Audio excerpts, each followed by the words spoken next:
welcome back to my channel. This is Jessica right here, and today I'm going to tell you something about English.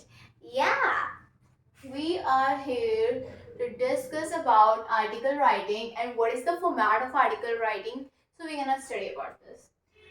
It's a simple, quick format that you're going to learn in seconds, but I'm going to tell you in minutes. So article writing में सबसे पहले हम एक heading लिखते हैं जो कि centre में होती है। जैसे आपका ये मार्जिन है, अगर आपका कॉपी का एक पेज का मार्जिन होगा तो सबसे बीच में आप उसमें ये हेडिंग लिखोगे। हेडिंग अगर आपको टॉपिक में दिया होगा कि किस टॉपिक पे आपको आर्टिकल लिखना है, वो आर्टिकल क्लाइमेट चेंज पे भी हो सकता है, ठीक है, वो आर्टिकल वुमेन एम्पावरमेंट पे भी हो सकता है, ठीक है, वो आर्टिकल पोल्यूशन पे भी हो सकता है, वो आर्टिकल का टॉपिक कुछ भी हो सकता है, वो क्वेश्चन में दिया होगा। तो आपको वो टॉपिक उठाना है और इस मेन जो हेडिंग है ना, इसकी जगह पे लिख देना, ठीक है। मैं एग्जांपल के साथ भी बताऊंगी। मेन हेडिंग की जगह पे लिख देना। अब वो आर्टिकल किसने लिखा है वो भी दिया होगा आपको क्वेश्चन में, ठीक है। वो क्वेश्चन में आपको दिया होगा कि राइटर का नाम क्या है। सपोज दैट राइटर का नाम XYZ ले लो, तो आप वो XYZ इधर लिखोगे। जस्ट इसके राइट साइड में थोड़ा सा स्लाइड में नीचे इसी के साथ में थोड़ा सा अटैच होगा, यहाँ राइटर का नेम लिखोगे, बस।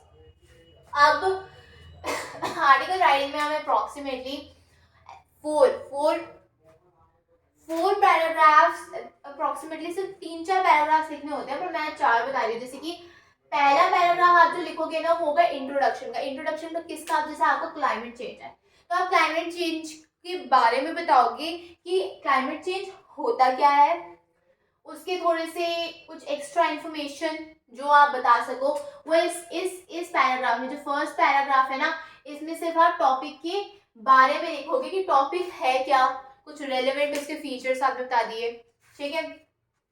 ये था फर्स्ट। अब सेकंड पैराग्राफ में आप क्या लिखोगे ना, वो क्यों हो रहा है, ये टॉपिक के बारे में लिखा, पहले टॉपिक क्या है, उसके कॉजेस, वो टॉपिक क्यों हो रहा है, उसके रीजंस, कुछ फैक्टर्स जिसकी वजह से वो टॉपिक को काम हो रहा हो, ठीक है। तो आपने यहाँ बता दिए रीजंस, फैक्टर्स, कॉजेस। ये सेकंड था। अब थर्ड पैराग्राफ में आपको क्या करना है ना, रिजल्ट और कॉन्सिक्वेंसेस। टॉपिक के बारे में, क्यों हो रहा है टॉपिक, उससे क्या हो रहा है, रिजल्ट क्या आ रहा है, टॉपिक क्यों हो रहा है और उसकी वजह से क्या हो रहा है, उसके रिजल्ट, उसके कॉन्सिक्वेंसेस। अगर ये टॉपिक हुआ तो उससे ये हो सकता है, वो हो सकता है। अगर उसके जो इफेक्ट है वो गुड आ रहा है तो उसके एडवांटेजेस लिखो, बैड आ रहा है तो उसके डिसएडवांटेजेस लिखो, ठीक है।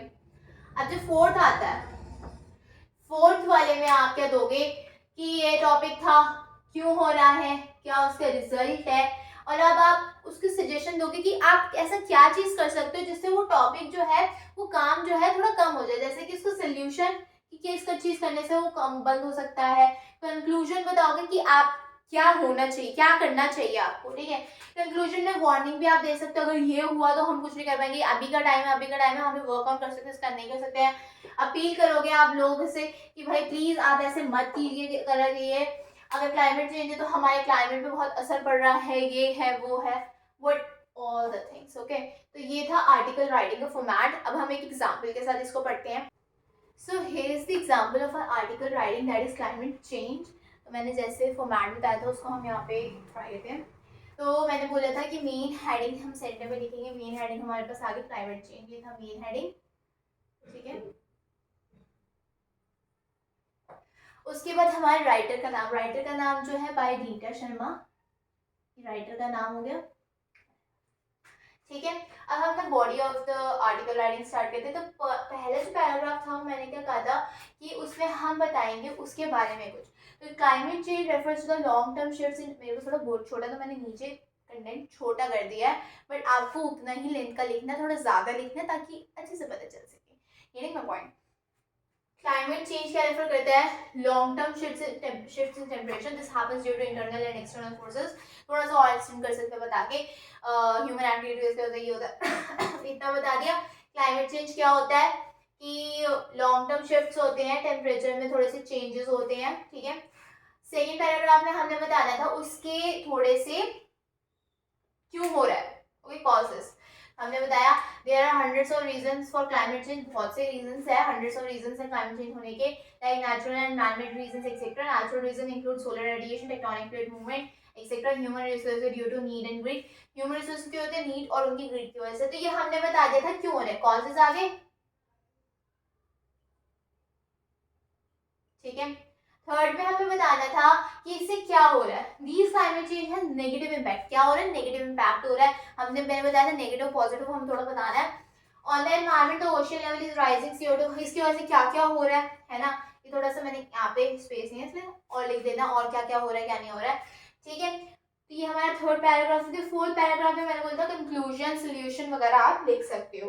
तो the climate change is rising in our environment and therefore we all need to protect it. मतलब क्लाइमेट चेंज जो है बढ़ता ही जा रहा है हमारे एनवायरमेंट में और हमें ज़रूरत है कि इसको हम प्रोटेक्ट करें, ठीक है। हम अपने जो एक्टिविटीज़ है बड़ी एक्टिविटीज़ उसे कम करें, हमको ये सेफ करना होगा, ठीक है। तो ये 4 में खत्म कर दिया, आप इसको अपने तरीके से लिख लेना, फॉर्मेट था ये, एग्जाम्पल था, क्लाइमेट चेंज से मैंने बता दिया, 4 के 4 पॉइंट्स अप्लाई हो रहे हैं।